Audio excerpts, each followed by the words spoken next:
Hi, everybody. Welcome to English Digest. I'm Tom. Hi, I'm Stephanie. And today we're going to continue talking about our featured novel for the month of August. In our literature unit, it's entitled North and South, and it was written by Elizabeth Gaskell, an English novelist, and this book was published way back in 1854, but it kind of depicted the events of the Industrial Revolution in the form of a fictitious story. That's right. It also talked about how life was in the Victorian period and some of the beliefs that these people had. It takes a close look at the lower kind of working class. I'm not going to say the lower class, but the working class. And back then, the working class weren't really educated. They had to be old enough to go and work in a factory, which was sometimes, 6 or 7 years old. Ooh. And they were already in factories. A lot of the kids were killed even in the factories. If you look at old pictures, you can see those big wheels and those just very dangerous machines. And there would be these small boys or girls working in those factories. It'll break your heart. I've been looking at old photos that were taken from that time period that are just amazing. Anyway, I love history. You'll also get a look at the middle class, at least Margaret Hale's family. I know our author says it's more upper class. She was more middle class. They didn't have a lot of money, but even the middle class back then in England, they had excellent educational opportunities. The women were educated as well, but they also the women would usually learn how to play the piano, how to embroider, how to sew, not how to sew so much, but how to mend things. They didn't do the hard sewing where they would actually make dresses because that was hard work back then before the sewing machine was invented. But yeah, life was a lot easier for them. Unfortunately for Margaret, her dad had been a minister. He didn't have a lot of money from his family. His wife had a little bit of money, and I think that they had lived on his wife's inheritance, but they didn't have a lot of money, and so Elizabeth Gaskell wants to show us kind of just a look at these two classes in comparison, I think. It's really a great book. It's also got a good story, if you like that, but it's a good look at how life was back in the mid-1800s. We're going to go ahead and read through today's article, and then we'll be back to talk about it.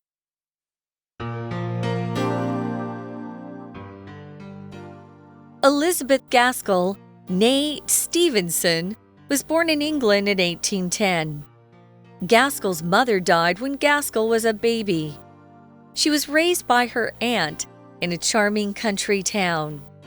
In 1832, she married Unitarian minister William Gaskell, and they moved to Manchester, an industrial city. The Gaskells distributed food and clothes to the disadvantaged. Only 4 of the Gaskells' children survived to adulthood. After the death of her infant son, Gaskell began composing stories. She is remembered for her fiction works Mary Barton, Ruth, North and South, Cranford, and Wives and Daughters, and the biography The Life of Charlotte Bronte. Her works discuss the agony of poverty, terrible working conditions in factories, and relationships between workers and bosses. Gaskell's own experiences influenced the themes in North and South. 2 of these themes are the contrast between northern and southern England at the time, and the country's class struggles. Mr. Thornton and Margaret represent the distinction between the values of the North and South. Mr. Thornton is a self-made man who elevated his status through hard work in a smoky factory in the North, which was an industrial area. Margaret, an idealistic country girl from the South, longs for the peaceful, natural beauty of Helston. North and South, as well as city and country, find a balance in their relationship. Margaret's sheltered, upper-class upbringing gives her a naive view on social class. At first, she looks down on Mr. Thornton, as she believes he exploits workers for the sake of commerce. In the tensions leading up to the workers' strike, it seems workers and bosses fundamentally oppose each other. However, there is an eventual compromise between Mr. Thornton and his workers that leads to mutual respect.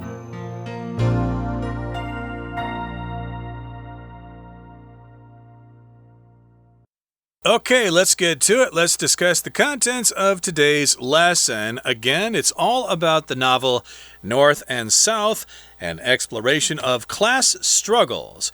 Now, let's talk about the writer herself. Elizabeth Gaskell, née Stevenson, was born in England in 1810. Now, look at this word née there, N-E-E, with a little accent above the second E, or the first E there.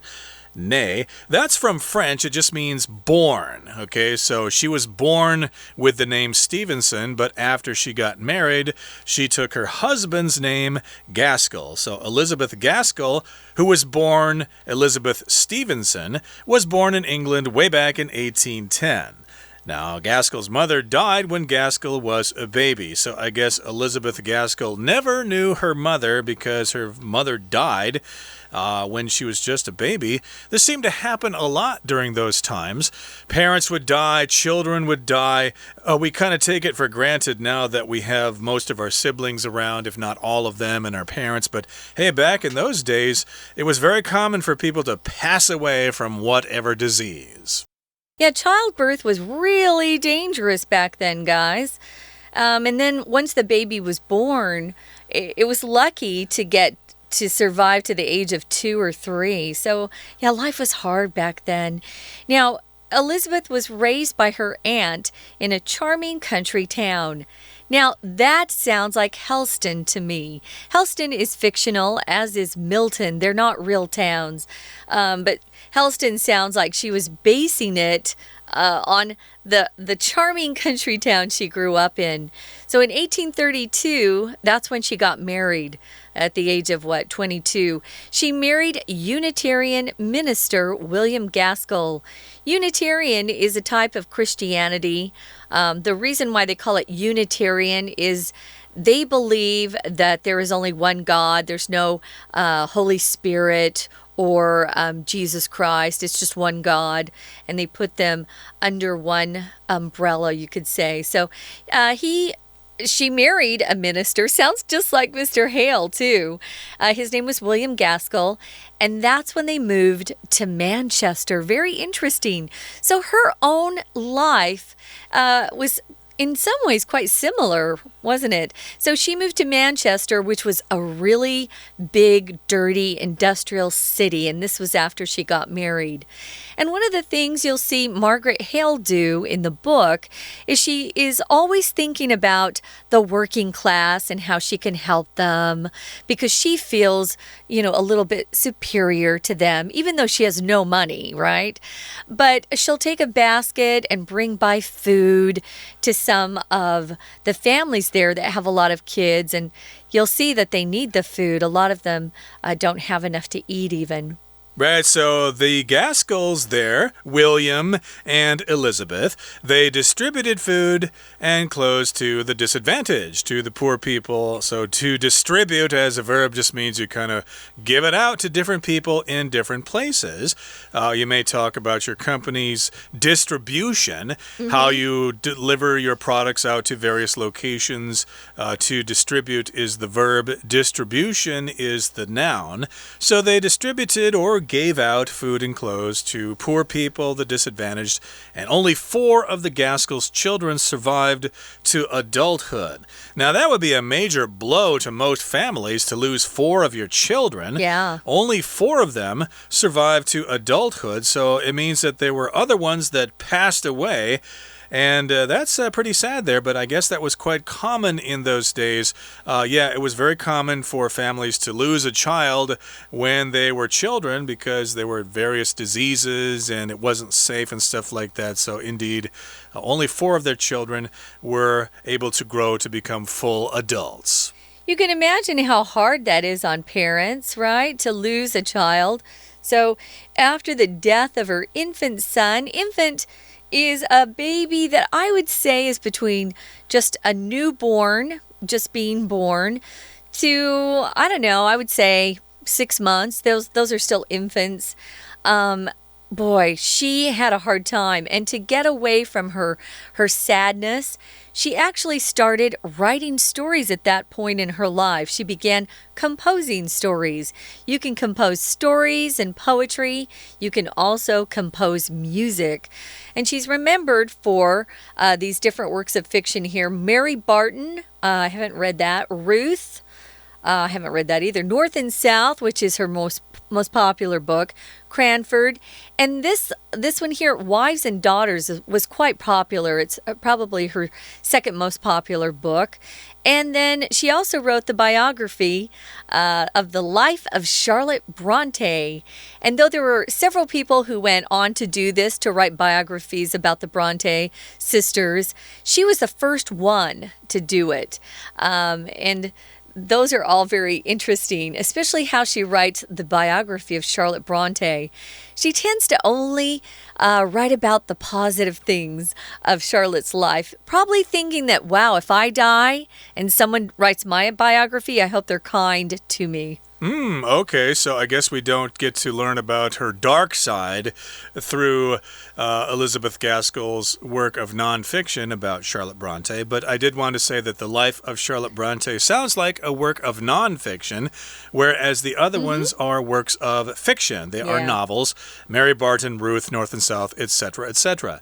Now, her works discussed the agony of poverty. They also discussed terrible working conditions in factories, and they also discussed relationships between workers and bosses, which sounds very familiar because we just heard about those themes in North and South. So if you talk about agony, that's talking about a lot of pain or the difficulty of poverty. When you're poor, you have very difficult lives, and there is a lot of pain, both physical and mental pain. And that brings us to the midway point in our discussion today. So let's take a little bit of a break now and listen to our beloved Chinese teacher. Hello, my name is Shelby. 现在开始第3天中文讲解。今天来看作者生平。第一段第一句，我们看到他的名字，其中有个 name。name 是指娘家姓什么什么的。name Stevenson 表示娘家姓 Stevenson。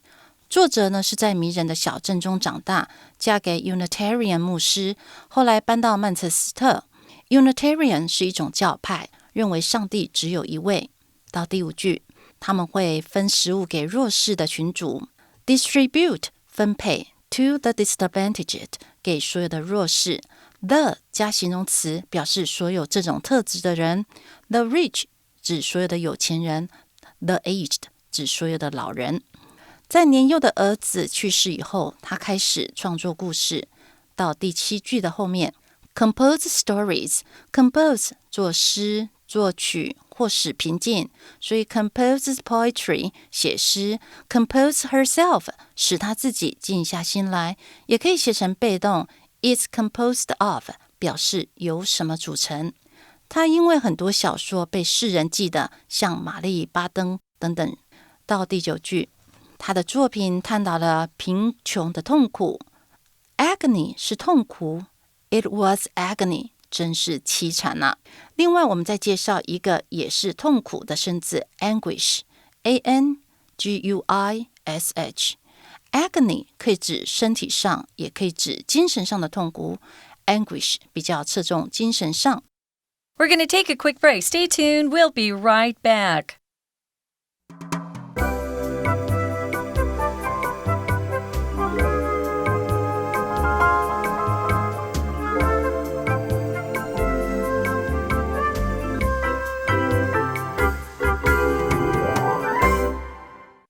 Okay, welcome back, everybody. Let's continue talking about the life and times of Elizabeth Gaskell. Remember, she's the author of our featured novel for the month of August, North and South. Again, we're talking about North and South in England, but there are Norths and Souths all over the world. I suppose there are stories about North and South Korea or Northern and Southern Taiwan. But in this particular case, we're talking about kind of the differences between North and South England. In the south there, it was nice and peaceful. Pretty. It's close to London. Clean. Down in Cornwall there, it's really wonderful and clean and peaceful Cornwall. And stuff like that. But hey, up north there in Liverpool and Manchester, oh, it's industrial up there with those factories and lots of air pollution. More gritty, you know? Gritty, More gritty. yeah, exactly. Yeah. And the people are kind of gruff as well. At least they were then. I'm sure things have changed nowadays. Manchester, of course, has come back with some really great soccer teams. Manchester City, Manchester United, they're always in the top flight. But back then, things were different. Wow, they really were. And it's nice to see the comparison. Elizabeth Gaskell herself had experienced the South and the North, so she was a good person to write about the comparisons, the differences between the two. So we know that her own experiences kind of gave her the material that she needed to write her North and South novel. Her experiences, it said here, influenced the themes in North and South. Two of these themes are the contrast, the differences between Northern and Southern England at the time. There's still differences, by the way, if you get a chance to go over there. And the country's class struggles. One of the things about America, and one reason why a lot of people moved to America, was we didn't have the class system that Europe had. Europe's class system had been around for hundreds of years. And so if you were born poor, you had to stay poor for the most part. Yeah, you could be a Mr. Thornton and just work really hard. But people would never look at you like you were, you know, part of the upper class or even the middle class. He would never have been considered a gentleman. And you see in the book, North and South, he wants so much to be a gentleman, an educated gentleman. He was very smart, obviously, to have done so well. But in America, you know, anybody can make a lot of money, and then you run in different circles, of course, depending on how successful or wealthy you are. So Mr. Thornton and Margaret represent the distinction between the values of the North and South. The Northerners thought, hey, you work hard and you're a good person. In the South, you had to be born with the right degree, or you had to be born with the right family. If you were born poor, you really weren't classy. People didn't look at you and go, oh, wow. Even if you were a pretty woman back then, if you were born poor, you pretty much had no choices. You would be marrying some of the other poor boys in your class. You weren't allowed to skip up to a higher class. Boy, that didn't happen. Distinction here is a word we use to talk about some of the differences. You know, there's a distinction. I make a distinction between different accents. In America, we've got a Southern accent. We've got a Northeast Coast accent. We've got Boston, New York. I mean, there's so many different distinctions in American accents, although there's a standard accent. Tom and I use just a standard American accent. But there are a lot of different accents, and they're all very distinctive. There are just differences or contrasts between different things, and that's what distinction means. Distinctive is the adjective form, and distinction is the noun. Indeed. So, yes, we've got this distinction between the values of the North and South, at least in England. Yeah. So let's talk specifically about Mr. Thornton here. He's a self-made man, okay? He pulled himself up by his bootstraps. He's independent. He did not rely on anybody else. He didn't rely on an inheritance or something like that, or special favors. He's a self-made man. who elevated his status through hard work in a smoky factory in the north. So here we've got the word elevate, which means to go from a lower place to a higher place. Okay, that's why we ride an elevator in a building to go from the ground floor up to the 20th floor or something like that. Elevate, that's from the verb to elevate. Elevator is the noun, and don't mess that up or don't mix that up with escalator. That's moving stairs. In Chicago, their subway is called the L train, which just means elevated, but they use L for abbreviation. So yeah, he really moved his status up. He had been completely poor, but he worked so hard he became one of the owners of a mill, which was a big deal. Margaret was an idealistic country girl from the South. Idealistic is you just, you think life should be perfect and everything's kind of, unrealistic. I thought she became more realistic as the book continued, but when she first moved there, you're like, oh, honey, come on, get real. That's what I wanted to say to her, get real. But she was a smart lady, and so she could see what was happening around her and actually wanted to make things better. So she would get in there and work, helping the working class. So, yeah, she still longs for that peaceful, natural beauty of Helston. North and South, as well as city and country, find a balance in their relationship. I thought that Mr. Thornton and Margaret working together made a good couple. They helped balance each other out. So Margaret's got this sheltered, she's protected, that means sheltered, upper class upbringing. Upbringing is how you were raised by your parents or whoever brought you up. She gives her a naive view on social class. She doesn't really understand what social class means, and that people from the lower class don't particularly respect those in the upper class because of the way they're treated. So at first she looks down on Mr. Thornton. She believes he exploits or uses his workers for the sake of money or commerce. That's not necessarily what he does, but he's very he's not very friendly with them. They're there to do a job. He wants them to work hard and not to complain, and he pays them fair wages. He actually pays them better than the other mill owners. Okay, so yes, indeed, at the beginning, she does look down on Mr. Thornton because she thinks that he exploits workers. He uses them for his own advantage, and he uses them or exploits them for the sake of commerce. Commerce just means business, making money. Yeah. He just wants to make money. He doesn't care about them. He doesn't care if they have families or things like that. He just wants to make money. It's all business to him. Now, in the tensions leading up to the worker strike, it seems workers and bosses fundamentally oppose each other.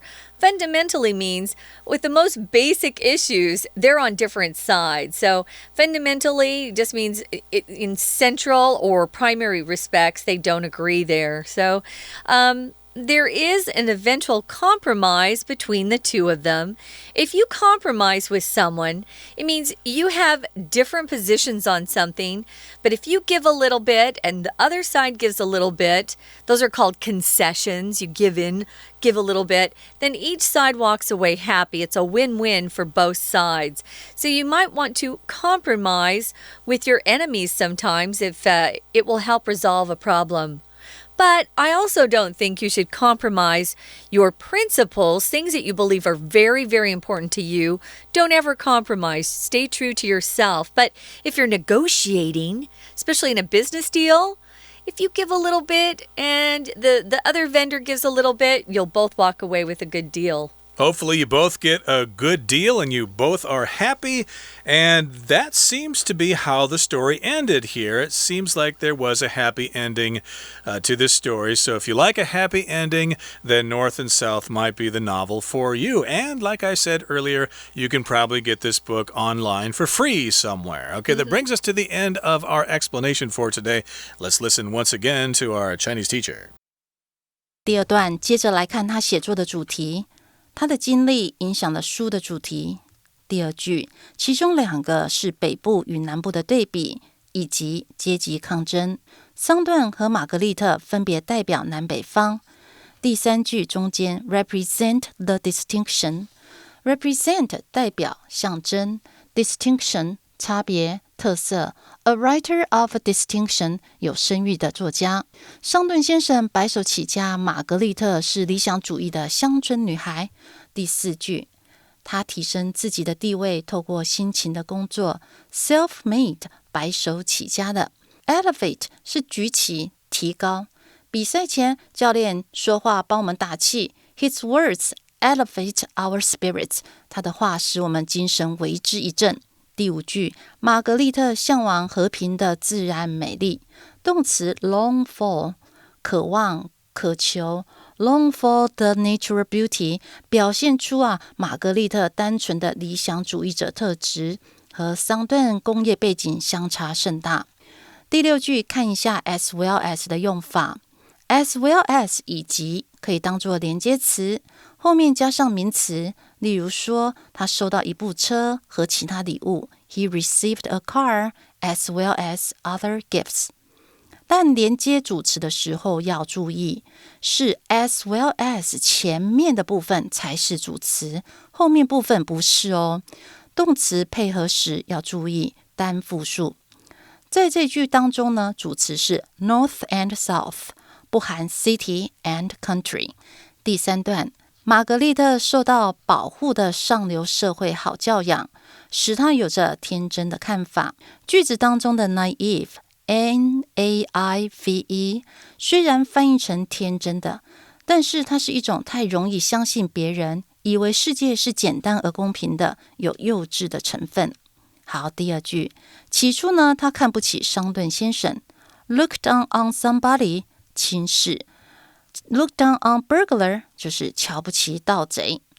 轻视其实有很多的层次， disregard D-I-S-R-E-G-A-R-D 是比较轻的轻视，那中间的就是 look down on， 严重一点的要用到 despise D-E-S-P-I-S-E 或者是 contempt C-O-N-T-E-M-P-T。 而 looked on 的对象是人，如果相反要尊敬人，就是 look up to somebody。 因为他认为他剥削工人 exploit 剥削 exploit workers 剥削工人。当名词的时候重音不一样咯，要念成 exploit， 表示辉煌的成就。 His daring exploits 就是他的大胆之举。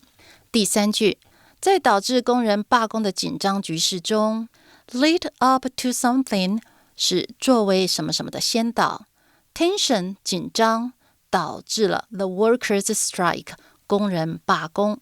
工人和老板似乎从根本上就是相互对立，然而最终达成妥协，也互相的尊重。以上是今天的讲解，谢谢收听。Okay, that brings us to the end of our lesson for today. Thank you for joining us, and please join us again next time for another edition of our program, and we hope you look forward to next month's unit on literature as well. I wonder what we're going to cover then. From all of us here at English Digest, I'm Tom. I'm Stephanie. Goodbye. Bye.